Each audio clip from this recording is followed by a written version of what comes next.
হরে কৃষ্ণ। তো এখানে নারিকেল বাটা, আদা বাটা, সব ধরনের মশলা, কাঁচামরিচ, তেজপাতা সব কিছু দিয়ে আমি একটা মশলা বানিয়ে নিলাম।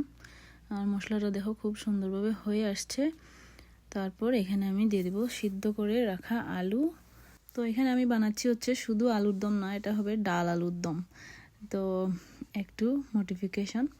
তো এখানে দেখো আমি আলুগুলা মশলার সাথে ভালো করে এখন একটু ভেজে নেব। আলুটা ভেজে দিলে আরও ভালো হয়, কিন্তু আমি আর আলু ভাজি নাই। তো আলুটা সিদ্ধ করা এখানে মশলার মধ্যেই ভেজে নিচ্ছি ভালো করে।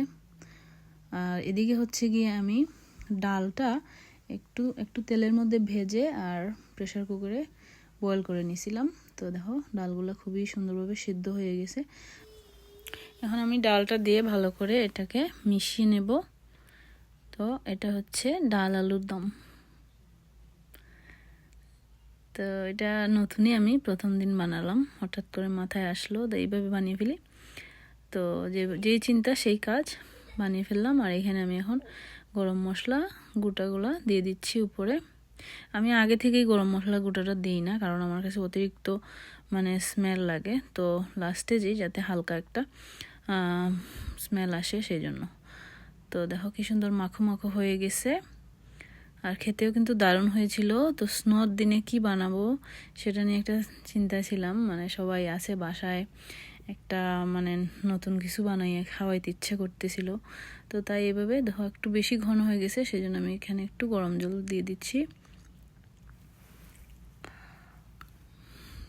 তো বেশি ঠিক হইলেও আবার ভালো লাগবে না। আর আমি সাথে বানাচ্ছি হচ্ছে লুচি, ডাল আলুর দমের সাথে লুচি। আর এখানে আমি একটু অল্প করে ঘি দিয়ে দিচ্ছি। আর খেতে কিন্তু দারুণ হয়েছিল, তোমরা এভাবে ট্রাই করতে পারো বানিয়ে, শুধু আলু দিয়ে না বানিয়ে। এখানে একটু ডালও দিয়ে দিলাম, তো পুষ্টিকর হয়ে গেল আমার আলুর দমটা। তো এখানে আমি এখন বানিয়ে নিচ্ছি লুচি।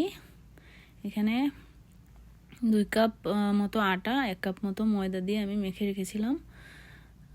সামান্য একটু লবণ, কালো জিরা এগুলো দিয়ে তারপরে দেখো আমার লুচিগুলা এখন বেলে ফেলতেছি। আর কাজ করতে করতে টায়ার্ড হয়ে গেছিলাম, অন্যদিকে আরও অনেক কাজ ছিল, কিচেনের জিনিসপত্র নিয়ে আসছে সেগুলো গুছানো। তো আর এদিকে হচ্ছে গিয়ে এটা বানালাম ডাল আলুর দম, আর এখন আমি লুচি বানাচ্ছি। তারপর এদিকে হচ্ছে প্রভুকে একটু বললাম যে না, আমি লুচিগুলো বেলে দিই, তুমি একটু ভেজে দাও। তো আসলো ভেজে দিতে।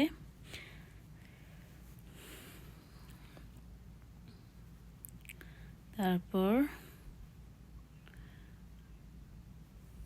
এইভাবে অনেকগুলো লুচি বানালাম, কারণ হচ্ছে ঘরে তেমন একটা লুচি বানানো হয় না, হঠাৎ মাঝে মধ্যে একদিন। তো আজকে মনে হয় অনেক দিন পরে লুচি বানাচ্ছি, তো সবাই অনেক হ্যাপি। লুচি, ঘরের লুচি আলাদা, কারণ ঘরে হচ্ছে আমরা ফ্রেশ অয়েল দিয়ে বানাই। তো যাই হোক, লুচিগুলো একদিকে বেলে ফেলতেছি। তো সুন্দর সুন্দর কিউট কিউট লুচিগুলো হয়ে যাচ্ছে এখন। আর এদিকে দেখো প্রভু হচ্ছে গিয়ে বসিয়ে দিয়েছে চুলার মধ্যে, তেলও দিয়ে দিয়েছিলাম অলরেডি, গরম হয়ে গেছে। তো লুচিগুলো কি সুন্দর ফুলে ফুলে হচ্ছে দেখো, একদম পারফেক্ট।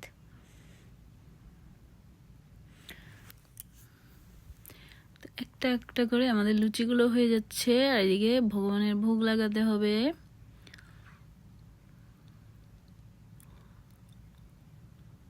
বাচ্চারা অনেক খুশি হয় লুচি পেলে।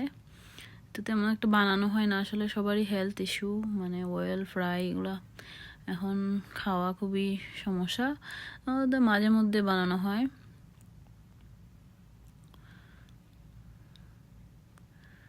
তারপর হচ্ছে আমরা ভগবানের ভোগটা লাগিয়ে দিলাম। এই হচ্ছে ভগবানের ভোগ, ভোগের দর্শন করো, ভোগ দর্শনে দুর্ভোগ কাটে। আর খুবই ইয়ামি হয়েছিল আমাদের ডাল আলুর দম লুচি। হরি বল, হরে কৃষ্ণ।